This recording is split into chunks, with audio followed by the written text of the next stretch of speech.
Good Monday evening and welcome to the NCWLIFE Evening News. I'm Grant Olson. Here are a few of the stories we have coming up for you tonight. Chelan County prosecutors dropped all charges today against a Wenatchee Valley chiropractor they previously accused of possessing child pornography. Lilac Services for the Blind, a local organization that acts as a resource for the blind community, will host a benefit dinner and auction this Saturday. Breezy once again tomorrow with rain showers in the forecast for Tuesday night and into Wednesday.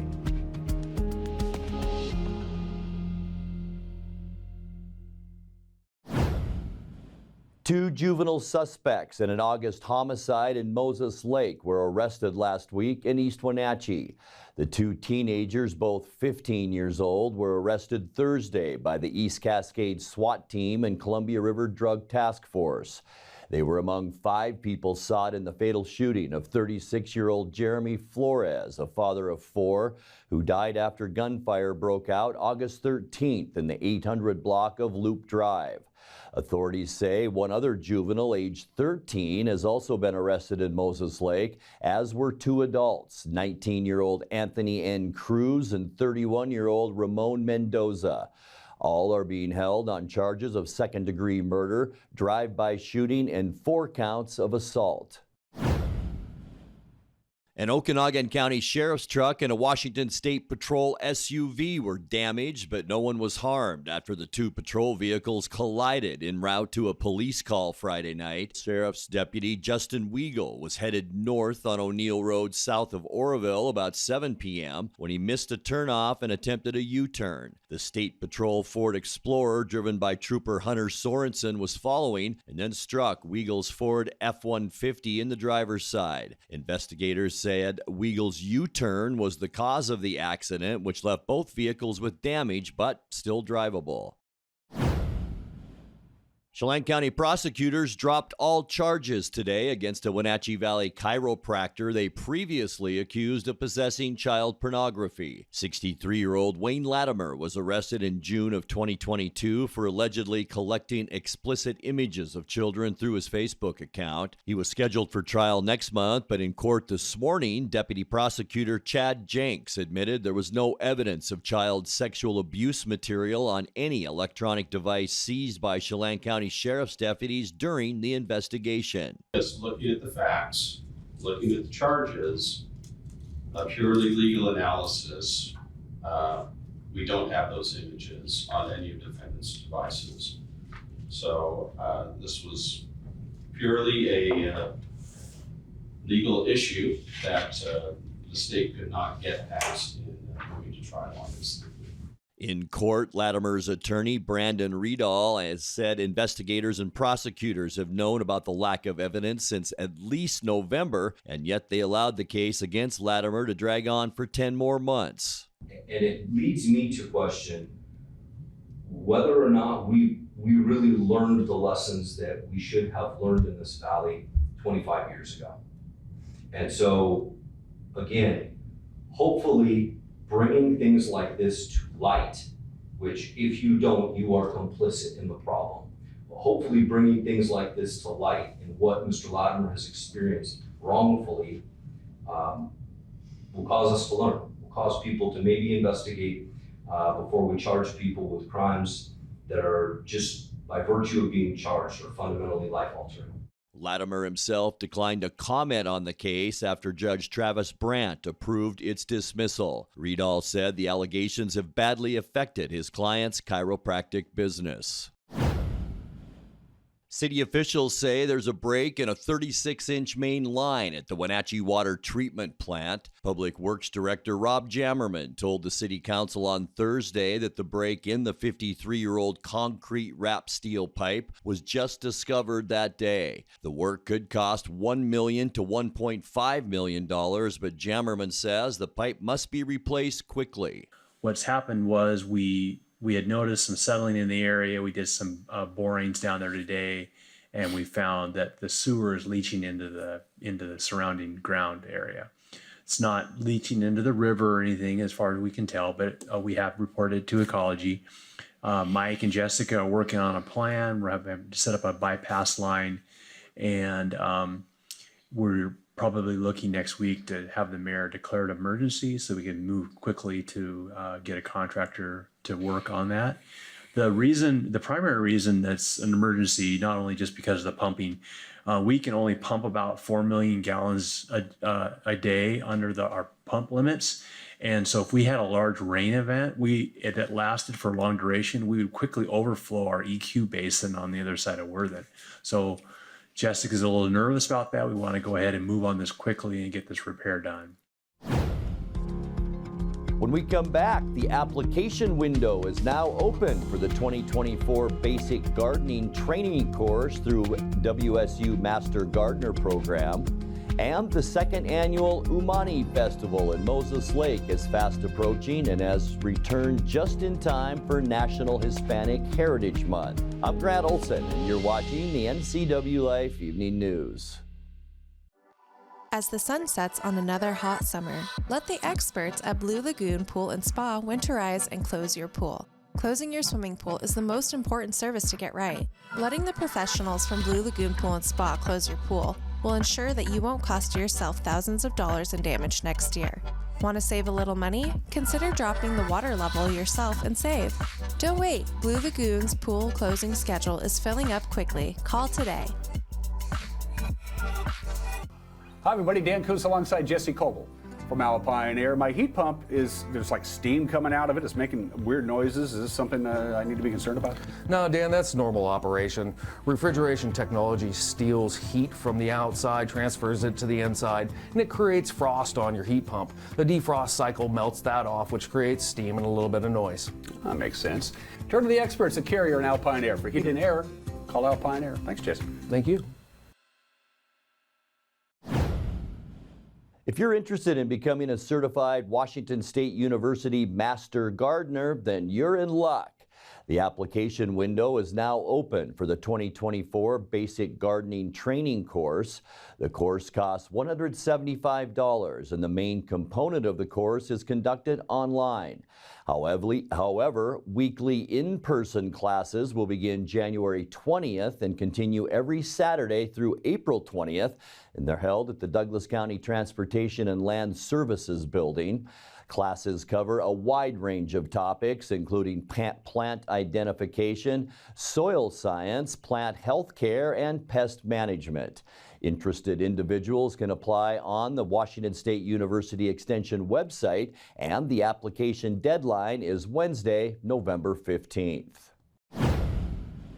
Lilac Services for the Blind, a local organization that acts as a resource for the blind community, will host a benefit dinner and auction this Saturday. The Mardi Gras Gala will include a meal featuring local drink and cuisine from Bianchi Vineyards, Inez Cuisine, Snowdrift Cider, and McGregor Farms Meadery. Mike Troy, a client of the hosting organization, will be the featured speaker, and attendees get the opportunity to bid on a variety of donated goods and services from sponsors. One general admission ticket is $50, but if you purchase 2 tickets together, it's only $85. You can find the link to purchase tickets on the Facebook event page. The gala begins at 5:30 p.m. at the Local Tel Event Center in Pybus Public Market. The second annual Umani Festival in Moses Lake is fast approaching and has returned perfectly in time for National Hispanic Heritage Month. The word Umani is the shared portion of the English word humanity and the Spanish word humanidad. The event celebrates Hispanic culture and heritage while also fostering and supporting relationships and growth within the local Hispanic community. Expect a lowrider parade, creative workshops, food vendors, live music, and more. The event will be Saturday, September 30th on 3rd Avenue between Cinque Square and Alder Street from 11 a.m. to 8 p.m. For more information, visit the Columbia Basin Allied Arts website. Coming up next in tonight's feature story, NCWLIFE's Jefferson Robbins sat down with the new Wenatchee Valley College president, Famous Harrison, to talk about all things education. A red flag warning is in place until later this evening with low humidity, breezy conditions, and dry conditions. I'll have all the details in your complete North Central Washington weather forecast. That and much more still to come tonight. Please stay with us. Raising a family may have seemed overwhelming to your parents, but they weren't. Coach, teacher, life guide, caregiver. Family takes care of family. And as the circle of life continues, you now are their caregiver. It may seem overwhelming, but we're here to help you find the support services necessary so you can provide quality care to your elders. Call Aging and Adult Care of Central Washington at 1-800-572-4459. We're turning up the heat with the hottest deals of the year. Right now, during the hot summer clearance sale, only at Click It RV. #1 in sales and service. The best RV brands. Over 1,000 to choose from. And the best deals of the year on remaining 2023 model year-end clearance with incredible 30% off. Brand new RVs discounted up to 30%. Save thousands. Plus, no payments until 2024. During the hot summer clearance sale. Now, only at Click It RV. 5 superstore locations. Hurry in today. In tonight's features story, the president of Wenatchee Valley College has spent decades in higher education, not just in Washington, but in California as well. Dr. Famous Harrison took over leadership of Wenatchee Valley College in January, and the academic year that starts next week will be his first full year as president.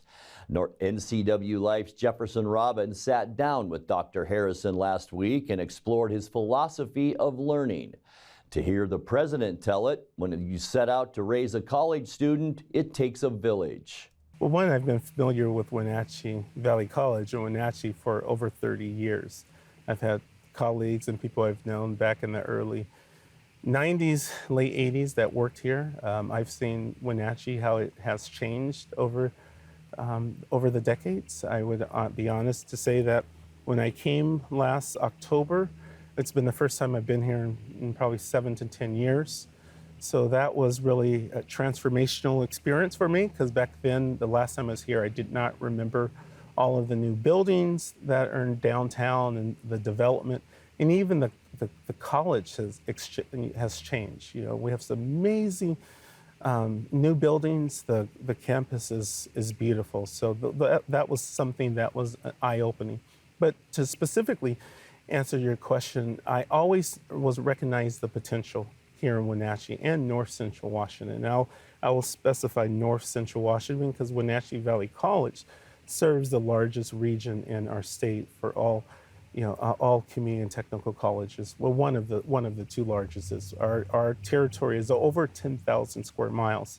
So, with my most recent position, serving a large agricultural area, really focusing on economic development, really focusing on creating more livable wage jobs, really focus on how do we expand opportunities to support business, and how do we really look at innovation and looking at high demand jobs. There was just so many opportunities that I saw here that I was just ecstatic when I saw that this position was available.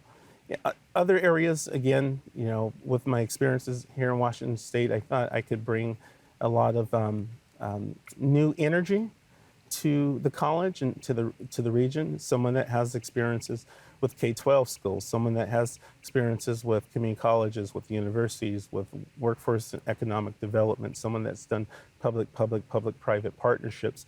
To me, this is like, paradise. I mean, it's beautiful here.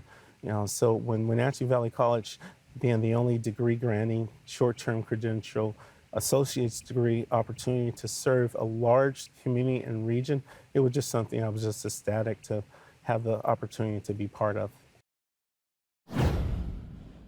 Time now for a check of your North Central Washington weather forecast. Hope your weekend was a good one. Not bad weather-wise. Boy, it was awfully nice. Saturday warmed up into the upper 80s. A little cooler yesterday, a little breezy at times, but still all in all some pretty nice weekend weather. Not bad today either, although we did see some wind. You can see our McNeil Canyon North camera moving a little bit, and you can also see some of that wildfire haze lingering, especially in our upper elevations today. Not so bad down here in the valley, but our big story today, breezy, windy conditions. And because of that wind, we might see some patchy blowing dust. We're talking especially George to Moses Lake on I-90. I know a lot lot of you take that way. Ritzville to Tri-Cities on Highway 395 also could be dusty. And of course, Highway 2 from Waterville to Davenport. Boy, just be extra careful because dry conditions and a lot of wind in the Columbia Basin. We have a red flag warning that's still in effect. It will be in effect until 8 p.m. tonight,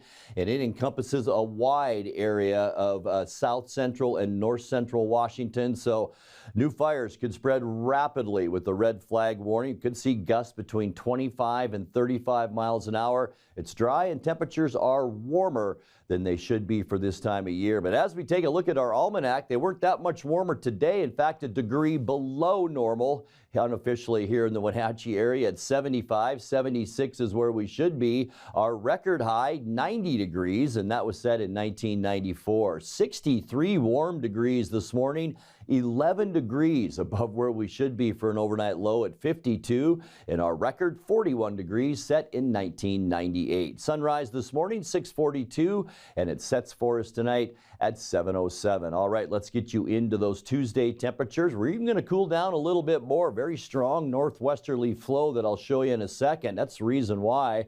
73s in Moses Lake and Ephrata, 72 for Quincy tomorrow, 71 in Wenatchee, also into Eniat, Chelan 72, but look at that, Ellensburg 69 tomorrow, 69 for Leavenworth, and around 67 the high temperature tomorrow up in Lake Wenatchee. All right, tonight we are seeing partly cloudy skies. Here's a strong area of low pressure, and it's riding down the backside, the cooler air anyway, right down into Washington State. So that's why we're seeing a little bit cooler temperatures than we've been seeing lately. For Tuesday, mostly sunny skies. High pressure begins to nose in. It will be windy, breezy to windy once again for Tuesday. High temperatures, as we just showed you, only around about 70 degrees for many of us tomorrow. For Wednesday then, mostly cloudy skies. A weak area of low pressure is going to drag some clouds through the state and just some scattered showers. About a 30% chance of rain for us on Wednesday. High temperatures even cooler. We're talking in the upper 60s for high temperatures midweek. And then the warm up begins as we get into the end of the week. For Thursday, mostly sunny skies. It will warm up. Talking high temperatures Thursday afternoon, somewhere into those mid-70s. And as we get you into football Friday, here's that high pressure, and a very strong westerly flow will be coming our way on Friday. That'll bring a little bit warmer temperatures too, with highs in the upper 70s for Friday. So a beautiful way to end our work week. And then a few more clouds as we get into the weekend. Area of low pressure will continue to move south, and that'll bring us clouds. So partly cloudy Saturday, high temperatures in the mid-70s. A little bit of a cool down this weekend, and even a little cooler at the end of our forecast on Sunday. Look at the area of low pressure that's pushing into the coastline as we get into Sunday. We're talking cooler temperatures on Sunday with highs at the end of the forecast into the low 70s. Let's take a look at that 7-day forecast now. 53 tonight, 71 and breezy for Tuesday. Mostly cloudy, a 30% chance of scattered showers on Wednesday, highs only in the upper 60s, and then a nice warm up into the end of our work week. 75 for Thursday, 78 and mostly sunny on Friday, and then a mix of clouds and sun. A little cooler this weekend. Saturday's highs 75, 72 your high temperature on Sunday. And that's a look at your North Central Washington weather forecast. Coming up next, tonight's sports report with Dan Kuntz and more as the NCWLIFE Evening News continues right after this. Hi, this is Eric Granstrom, the NCWLIFE Channel Sports Director. While the teams are working hard, we're working hard to bring you 20 broadcasts this fall. Over the middle, the ball is caught, and just like that, gets through everybody. It's Eastmont. To the end zone. Touchdown, Eastmont. It's Wenatchee. 10-5. Touchdown. Even Cashmere. Killed by Nell. It's in. Good maneuver. Red footer. Go, go, go, go, go, go, go. Right here on your local TV station, the NCWLIFE Channel.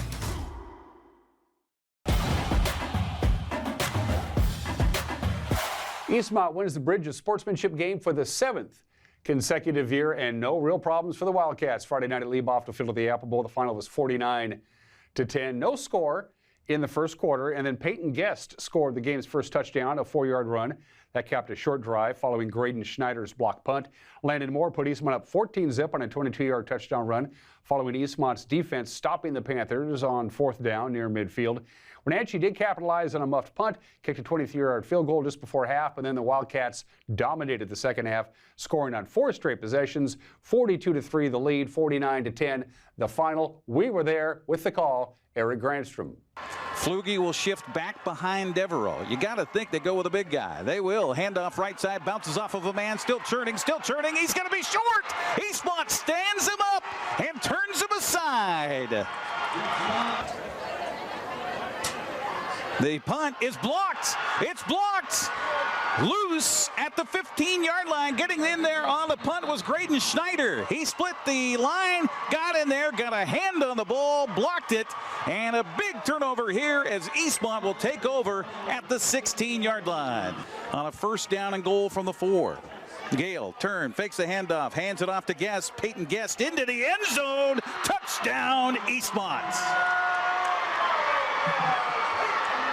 No hurry here, 2.5 under to go in the first half. Motion man, they're going to hand it to him, running left, look out to the 20, 15, 10, 5, and a block downfield. Into the end zone goes the running back, Landon Moore.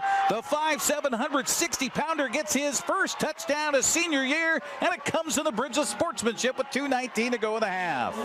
Michael McPherson gets the snap from center. Good punt away, and a booming kick goes over the return man's head. Takes a Wenatchee bounce and then dropped. Ball's loose. Picked up by Wenatchee. Going the other way are the Panthers. Coming up with the football, Alex Brender. Anthony Garcia will kick out of the hold of Jake Devereaux.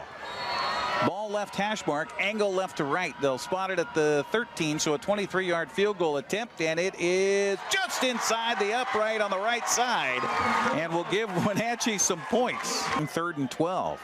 See if Gale goes to the air here. They haven't had much success on it. He's going to try it, throws it down over the middle. The ball is caught, and into the end zone goes the receiver. Touchdown, Eastmont. Luke Gale will come back under center. He's got his blasting cap and Gunnar Peterson behind him. Turn, handoff, Peterson, right side, end zone, touchdown, Eastmont taking control of this bridge of sportsmanship. It's a gain of 9 yards out to the 14-yard line, or 15-yard line. Back, handoff, look out, through the middle is Peterson. He's to the 40, he's to the 50, he is fast, and he is going to rumble by everyone all the way to the end zone for the touchdown from 85 yards. Low snap, Branham's going to take a knee, and that'll be it. And the Wenatchee Panthers will fall to Eastmont yet again here in the bridge of sportsmanship by a final of 49-10. The trophy will remain with the Wildcats for yet another year. 7 wins in a row in the bridge of sportsmanship, 8 in a row for the series. It means a lot to come out here and do it 4 years in a row against the crosstown rival. I mean, all week we've been training for this. I mean, thinking about it, but this isn't it. We're going for it. Well, and they put up some pretty good defense against you. You know, the yards weren't coming easily for you to start this ball game, but then you break a couple of long ones. Is it just kind of a battle of attrition where you keep wearing them down? Yeah, exactly. I mean, the first time you got to show out and smack them, and then in the second half you got to make a move on them. We haven't been clean yet this year. We had guys still, I think, a little bit too juiced and, running the wrong play or only hearing part of the play. So we made some uncharacteristic mistakes early, but challenged them at halftime. I thought they came out and, we played a lot better in the second half, a lot more mistake-free. JV guys got one score, almost had a second. So it was really good to see those guys get out and compete. And, it just shows that the future's bright, and we're not anywhere close to being done. Other scores from the Big Nine from over the weekend. Boy, Moses Lake just crushed Eisenhower 51-0. West Valley edging Davis 7-0. In CWAC play from our friends at Les Schwab, Ephrata surprised Othello. Ellensburg shuts out Sela 41-0. Cashmere in CTL football 3-0. They beat College Place. The final was 57-10. Chelan wins on the road at Cle Elum. Quincy beating Tenasket. Brewster clobbered Cascade. Okanagan wins the backyard brawl easily over Omak 55-7. The Shockers lost for the first time this season as Waterville-Mansfield. They lost to Wilbur, Creston, Keller, Seals, and Crofts. 66-24, Antioch topped Orville, Republic edging Bridgeport, Lake Roosevelt topped Mabton, and on Saturday afternoon, Manson beats Asotin 42-26. The Wenatchee Wild took on the Spokane Chiefs on Friday. Spokane scored the first 3 goals, not enough for the Wild to come back. They lose that one 6-3, but they did bounce back on Saturday for a 4-2 win over the Tri-City Americans. So the preseason is done. A new era in Wenatchee Wild hockey Friday night at the Town Toyota Center as they join the Western Hockey League officially. Portland will be in town on Friday night. Friday night also saw the first of 2 nights of racing at the WVSO as they wrap up their regular season campaign. Okanagan's Evan Getz drives his number 22 car across the finish line in the Jerry Burshauer 125 for the Jerry's Auto Supply Pro Late main event. Garden City, Missouri's Nick Gibson second. Terry Halverson from right here in the big city finished third. The Annex Legends raced for the Wenatchee Legends Cup on Friday. Kyle Lang out of Snohomish grabbed the title. Auburn's Dylan Wolf was second.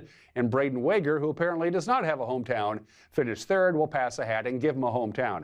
The Angel Bail Bonds Bandoleros Wyatt Flowers made it the season sweep. He won again. Second, Sidney Hamlin of Post Falls, Idaho, and Wenatchee's Caden Steinberg finished third. Busy prep soccer scoreboard on Saturday. Eastmont edged Moses Lake 2-1 on the road. Wenatchee all over Sunnyside. That's not a typo.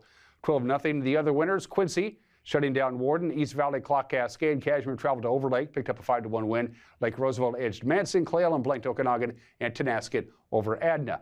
Volleyball, Curlew sweeping Pateris over the weekend. On Friday, Wilbur, Creston, Keller edged Waterville-Mansfield 3-2. Cashmere swept Brewster on Saturday, and Wenatchee actually lost for the first time this year. They lost in Spokane to Gonzaga Prep. The final was 3-1. All 4 of the local colleges that we follow here, they all won. And in the case of Washington Huskies, they won big. They went to East Lansing and rolled all over the Michigan State Spartans. The final there was 41-7. Cameron Ward threw the ball all over the place, and he led Washington State over Northern Colorado 62-41. Eastern Washington scored 20 points in the fourth quarter, and they overcome Southeast Louisiana 40-29, and an upset. Angelo State, ranked 9th in the nation, loses to Central Washington in Ellensburg. The final was 27-24. Sticking with Saturday night and the WVSO, Evan Getz won the final night of racing this season, the Neil Newberry 125. And Evan Getz out of Okanagan wins that one in the Northwest Super Late Model. Spokane's Hayden Plybon was second. Natchez' Tyler Riddle finished third. And Wenatchee's Dennis Kennedy won the final race of the season. The Dix Heating and Air Conditioning Thunder Cars. Tony Daggett out of East Wenatchee second. Wenatchee's Carl Brandt finished third. Seahawks improved to 1-1, a thrilling overtime victory in the Motor City. They beat Detroit. They knocked off the Lions. The final was 37-31. Detroit scored 10 points in the fourth quarter to tie it, but then Geno Smith hit Tyler Lockett on a 6-yard touchdown pass in overtime to win it. Detroit, of course, because it's the NFL, never got the ball in the overtime period. Next up for the Seahawks, the Carolina Panthers in Seattle. That'll be on CBS on Sunday afternoon. For the Mariners, they got swept by the Dodgers over the weekend, including Sunday. The final yesterday was 6-1. J.P. Crawford, Mike Ford, and Ty France each had a couple of hits, but it wasn't enough. Logan Gilbert surrenders 2 home runs.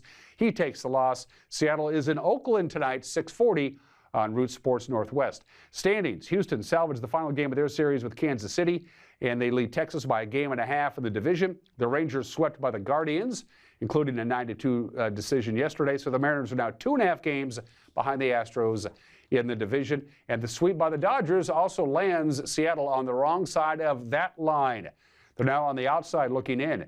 In the wild card chase, the Mariners are a game back of Texas for the third and final playoff spot. Tampa Bay is going to win one of those wild card spots, no question of that. Yankees and Red Sox both lost yesterday, but they are still in the hunt. When Friday began, the Mariners had a 75% chance of making the postseason. Now they have a less than 50% chance of making the postseason. That's sports. Reporting from here, I'm Me. And that will do it for our newscast tonight. For more on these stories and other news from around North Central Washington, you can find us on Facebook or our website at ncwlife.com. And remember, if you see news happening, we'd like to hear from you. You can send us an email at news@ncwlife.com or give us a call at 888-6295. I'm Grant Olson. Thanks so much for being with us and have a great night.